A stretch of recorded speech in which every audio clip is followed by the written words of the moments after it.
নমস্কার দর্শক বন্ধুরা, আজকের এই প্রতিবেদনে রয়েছি আমরা বনগাঁতে। বনগাঁর একটি নতুন খামার তুলে ধরব। সেখানে খাসি রয়েছে এবং ব্রিডিংয়ের জন্য মা ছাগল রয়েছে।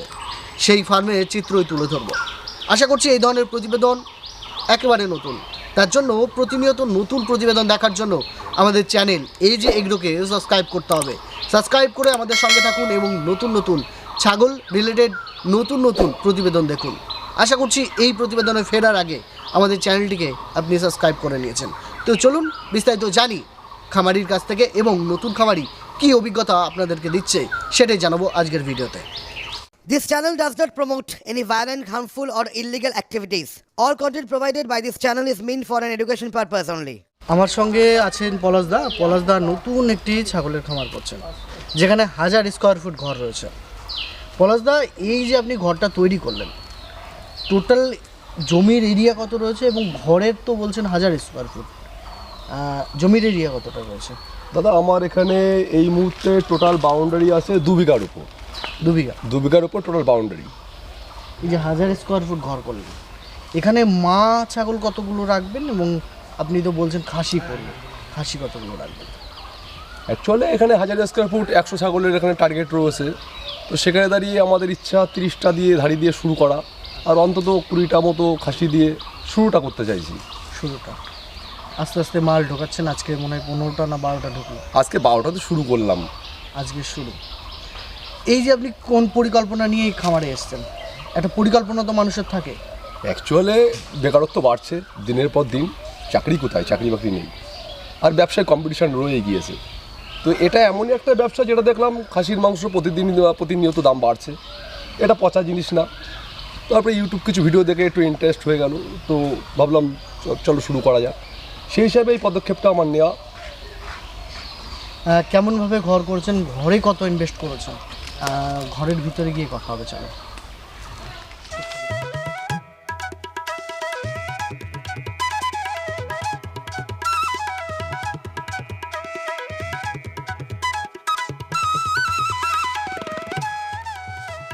দাদা, ঘরের পিছনে কত ইনভেস্ট করলেন? আমার এই মুহূর্তে ধরুন ঘর সর্বসাফল্যে 3-এর আশপাশ দিয়ে চলছে, মানে 3+, হয়তো বা প্লাস হয়ে গিয়েছে। কাঠের পাটাতান, উপরের টিন, রঙিন টিনটা। এই টিনটা হচ্ছে আপনার প্ল্যাটফর্ম টিন যেটা বলে, রঙিন টিন। এবং এর নিচে যে কাঠগুলো আপনার দেওয়া আছে সবই ইউক্যালিপটাস। সবই ইউক্যালিপটাস এখানে। কত বাই কত? আমার ঘরটা আছে লম্বা আছে 50 ফুট আর চওড়া আছে 20 ফুট। টোটাল ঘরের মধ্যে জায়গা আছে 1000 স্কোয়ার ফিট। আর আমি নিচের যে হাইটটা রেখেছি ওটা 5 ফিট হাইট রেখেছি। 5 ফিটের উপরে গিয়ে আমি মাচাটা স্টার্ট করেছি, মাচাটা করেছি। মোটামুটি এই যে আপনার এই 20 ফুট বাই, এটা কত লম্বা, কত আছে? 50 ফুট আছে। এটা 50 ফুট, 20 আর 50, মানে একটা আদর্শ ছাগলের ঘর। এটা মোটামুটি কত ফুট উপরে নেট দিয়েছেন? আপনার 2.5 ফুটের মাথায় এই নেটটা দেওয়া আছে, 2.5 ফুটের মাথায়। তারপরে আবার ওখানে আপনার হচ্ছে 3 ফুট মতো টিন দেওয়া আছে। মানে টোটাল এই স্পেসটা আছে আপনার 6 ফুট, নিচে 2.5 ফুট, মাঝখানে 3 ফুট আর বাকিটা উপরে। খুব সুন্দর একটা মানে আদর্শ ছাগলের খামার এটা। ঘরটা খুব সুন্দর। এই যে ঘরের পিছনে এত টাকা ইনভেস্ট করবেন, একটা পরিকল্পনা তো আছে যে এখান থেকে আমি এত দিনে টাকা তুলবো, বা একটা এরকম একটা পরিকল্পনা থাকে মানুষের যে আমি এতগুলো খাসি 1 বছর এত সেল করব, এত ছাগল এত 1 বছরে সেল করবো, এরকম একটা পরিকল্পনা নিয়ে শুরু করেছেন। এই যে আপনার টোটাল পরিকল্পনাটা, সঙ্গে তো একজন হেল্প করেছে, কোনো একজন খামারি, সেটা কি বাবুদা করেছে? নিঃসন্দেহে। আমি যখন ইউটিউবে সার্চ করে কয়েকটা ভিডিও দেখলাম, দেখতে দেখতে বাবুদার একটা ভিডিও আমি প্রথম পেয়ে গেলাম। তখনই বাবুদাকে কন্ট্যাক্ট করলাম। তো বাবুদা আমাকে স্বতঃস্ফূর্তভাবে সাহস জুগিয়েছে। তারপরে আমি একদিন চলে গেলাম মোটরসাইকেলে বাবুদার ওখানে। বাবুদা আমাকে যেভাবে গাইড করেছে আমি সেইভাবে একটা করে পদক্ষেপ ফেলেছি। মানে বাবুদা কতগুলো নিয়ে শুরু করতে বলেছে? বাবুদা প্রথমেই বলেছিল যে 3টে ভাগে ভাগ করে নিতে। কিছু ধাড়ি ছাগল আসলো যেগুলো প্রেগনেন্ট, আর কিছু ধাড়ি ছাগল নেবে যেগুলো এখানে এসে প্রেগনেন্ট হবে। সঙ্গে কিছু অবশ্যই খাসির ছাগল রাখতে হবে, কারণ এত বড় একটা ফার্ম, এটাকে চালাতে গেলে কিছু তো ওখান থেকে ব্যাকের দরকার আছে। তো সেই জন্য সাপোর্টিংয়ে কিছু খাসি রাখতে বলেছে বাবুদা, যে ওই খাসিগুলো বিক্রি করে অন্তত ফার্মের খরচাটা চালিয়ে নেওয়া। দাদা এখানে আপনি একটা জিনিস হয়তো বারবার আমাকে এর আগে বলছিলেন যখন আপনার সঙ্গে আলোচনা করছিলাম, দাদা এখানে আমি কিন্তু 1 বছর বা 1.5 বছর কোনো আয়ের চিন্তা ভাবনা করছি না, কিন্তু ফার্ম চালাতে গেলে 1-1.5 বছরে যে প্রয়োজন টাকার সেটা তো আপনি ঘর থেকে দেবেন না। যদি ফার্ম থেকেই চলে আসে তাহলে তো আরও এগিয়ে যেতে পারবে। অবশ্যই অবশ্যই। তার জন্য কি খাসির চিন্তা ভাবনা বা খাসি একদমই তাই। করছেন বেশি করে? বাবুদা বারবারই আমার যার জন্য খাসির উপরে মানে জোরটা দিয়েছে যে ভাই তুমি কিছু খাসি অন্তত রেখো, কারণ বাড়ির থেকে সবসময় টাকা নিয়ে এসে এর পেছনে ঢালা সম্ভব হবে না। অন্তত 1-1.5 বছর, সে 1-1.5 বছর চালাতে গেলে তো কিছু এখান থেকে ইনকাম সোর্স তৈরি করতে হবে। রেগুলার একটা খরচ রয়েছে, রেগুলার খরচা রয়েছে, একটা লোক রাখতে গেলে তার পেছনে একটা খরচা আছে, যার জন্য কিছু খাসি ছাগল আমাকে মাস রাখতে হবে, যেটা হয়তো বা আমাকে এই ফার্মটা চালাতে একটু সাহায্য করবে। আপনি তো অন্য পেশার সঙ্গে যুক্ত, এটা কমার্শিয়ালিভাবে করছেন এবং একটা লোক বা দুটো লোক রাখছেন এই ফার্মটা দেখাশোনা। তো অবশ্যই, কারণ আমি যেহেতু অন্য একটা পেশার সঙ্গে জড়িত রয়েছি, তো এখানে আমি ফুলফিল টাইম দিতে পারবো না, যার জন্য আমাকে অবশ্যই একটা লোক রাখতে হবে এখানে। কী ধরনের ঘাস লাগিয়েছে?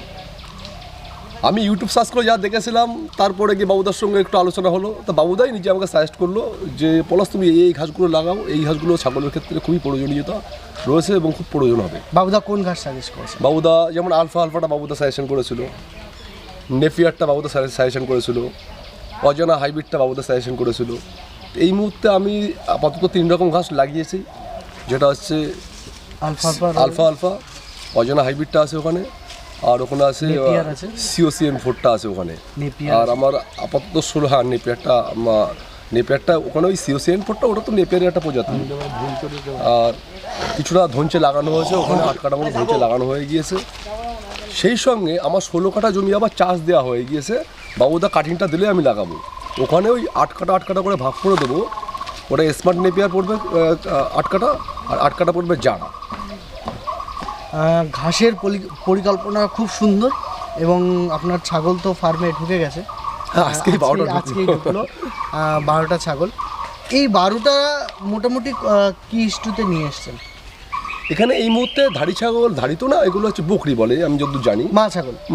মা ছাগল আছে 7টা, আর 4টে আছে আপনার হচ্ছে খাসি, একটা বিডার আছে। এই যে 50টা খামারের মধ্যে এই একটা খামার? হ্যাঁ, আমি অবশ্যই সেদিনকে আমি বলেছিলাম যে 50টা খামার আমি রেডি করছি এবং কিছু খামারে মাল দিয়েছি, তার ভিডিওগুলো আমি দিয়েছি। এই কারণে আমি আজকের ভিডিওটা করা, যে অনেক কমেন্ট আসে ভাওতাবাজি এই ধরনের কথা শুনতে হয় কমেন্টে। তো দেখো, একটা কথা পরিষ্কার যেটা আমি বলবো, কেউ ভাওতাবাজি করে এবং বেইমানি করে বেশি দিন টিকতে পারে না, এটা আমার জানা। বাবুদা ওই সব কথা আমরা রাখি। আজকে এই দাদার ফার্মে এসে এই দাদাকে কি পরামর্শ দিয়েছিল? আজকে দাদা এত বড় ঘর করলো 100টা ছাগলের জন্য, এত বড় এরিয়া, এত টাকা ইনভেস্ট করে, যে আজকে ছাগলের ফার্মে এসে কি পরামর্শ দিয়েছিলেন আমাদের দর্শকদেরও? আমি সর্বপ্রথম দাদা আমাকে কল করেন আজ থেকে প্রায় 8 থেকে 10 মাস আগে। তখন উনি আমাকে বলে যে দাদা আমি বনগাঁ ভিড়ে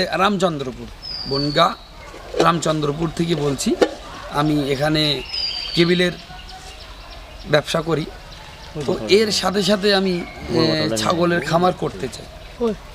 তাই আমি ওনাকে সাজেস্ট করলাম যে ভাই ছাগলের খামার যখন করতে আপনার ইচ্ছুক, তো সেই ক্ষেত্রে ছাগল করার আগে কিছু শর্ত আছে, সেটা আপনাকে আগে সর্বপ্রথম মানতে হবে, বুঝতে পারছেন? তো উনি আমাকে জিজ্ঞাসা করলেন ভাই কী কী, তো আমি ওনাকে বললাম সর্বপ্রথম তোমাকে ঘাস লাগাতে হবে, যেটা অজানা হাইব্রিড আছে, COCN4 আছে, হ্যাঁ, জারা 1 হাইব্রিড আছে, আলফা আছে, এবং আপনার ধনচে আছে। এই ধরনের কিছু ঘাসের সাজেশন আমি দিই। এবং আপনারা আমার পেছনে দেখতে পাচ্ছেন ঘরটা, উনি কি সুন্দর করে ঘরটা করেছেন, এবং লম্বাটা আছে 50 ফুট, 20 ফুট আছে আর। তো এখানে প্রায় 1000 স্কোয়ার ফুট উনি জায়গা তৈরি করেছেন, 1000 স্কোয়ার ফুটের। তো এই 1000 স্কোয়ার ফুটের জায়গায় নিম্নে সবচেয়ে কম হলেও 100 পিস মাল অ্যাভেলেবেল থাকবে। তো ওনাকে আমি বললাম যে ভাই ছাগলের বিজনেস যদি করতে হয় দুরকমভাবে, আমি পশ্চিমবাংলাতে দেখেছি যতগুলো খামার আছে, এবং আমি ইউটিউব দেখি না তা নয়, এবং প্রত্যেক খামারে যাই কম বেশি, তো তারা মা ছাগল নিয়ে সর্বপ্রথম শুরু করে। মা ছাগল নিয়ে শুরু করার ক্ষেত্রে কী হয়, এখান থেকে যে ব্যাকফিটটা আমাদের আসবে সেটা অনেক লেট হয়ে যায় আসতে। তো সেই ক্ষেত্রে অনেক খামারি আছে ধৈর্যহারা হয়ে যায়, ধৈর্যহারা হয়ে গিয়ে খামারি বন্ধ করে দেয়। এইভাবে পশ্চিমবাংলায় হয়তো আপনি জানেন আমার থেকে, যেহেতু আপনি খামারে ভিডিও করে করে বেড়ান, তো আপনি এই প্রতিবেদনগুলো তুলে ধরেন, অসংখ্য আপনার ধন্যবাদ। না হলে এই প্রতিবেদনগুলো পশ্চিমবাংলার লোক হয়তো দেখা সম্ভব হতো না। আপনাকে অসংখ্য ধন্যবাদ অনুপদা যে এই প্রতিবেদনগুলো তুলে ধরার জন্য। তো আপনি আমার মনে হয় হয়তো আপনি দেখাতে পারবেন যে মা ছাগল নিয়ে শুরু করেই সে সাকসেস হয়েছে। এবং আমাদেরকে একটা একটা জিনিস যখনই আমরা করব, যারা আমাদের দর্শক রয়েছে তারা অনেকেই প্রতিনিয়ত স্টাডি করে বা ভিডিও দেখে। তো এই যে আমরা মা ছাগল করছি, মা ছাগল 1 থেকে 1.5 বছর পর আমরা ইনকাম পাচ্ছি, সেই ইনকামটাকে আমরা শর্ট করে বিক্রি করতে পারবো না। বাচ্চা হলেই সেদিন বিক্রি করতে পারবো না, মোটামুটি 4 মাস পর গিয়ে আমাকে বিক্রি করতে হচ্ছে। খাসি ছাগল এর মধ্যে তৈরি হয়ে যাচ্ছে। যাক, মানে নিজেকে ধন্যবাদ জানাচ্ছি যে আপনি বুঝতে পেরেছেন আমি কি বলতে চাইছি। অবশ্যই আপনি সেইটাই বলে দিলেন আমাকে, যে যারা নতুন খামার করবে, খামারি করেছে এতদিন ধরে, যারা খামার করার জন্য ব্যস্ত, এবং তাদের জন্য আমি বলছি, আমি যদি খামার থেকে ব্যাকফিট কিছু না পাই তাহলে আমি এগোবো কীভাবে? আমার তো এগোনোর রাস্তা দরকার না।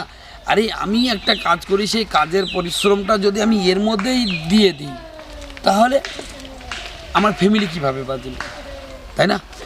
তো সেই ক্ষেত্রে আমি এটা একটা কথা বলবো যে খামারি অবশ্যই করুন, খামারি করতে কোনো মানা নেই। এবং এরকম ভিডিও প্রচুর এই সিজনে আমি দেব বলেছি, 50টা ভিডিও ওয়াদা করেছি, 50টা খামারি আমার হাত থেকে স্টার্ট হচ্ছে, এটা আমি ওয়াদা করেছি। এটা আমি প্রত্যেক খামারিতে গিয়ে দেখাবো।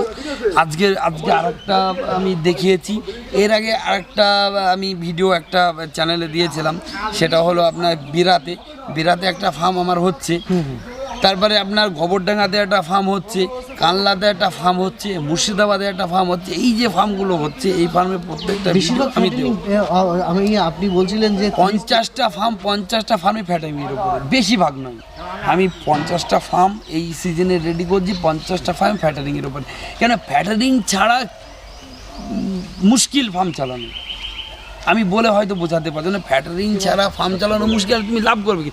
একটা কথা, এই যে ক্যাপাসিটিটা আপনি দেখছেন, আপনি নিজে চোখে দেখছেন এবং লাইভ দেখছেন যে এইখানে 50 পিস নয়, 100 পিসের ওপরে ক্যাপাসিটি। এবং এই এরিয়াটা বিশাল এরিয়া।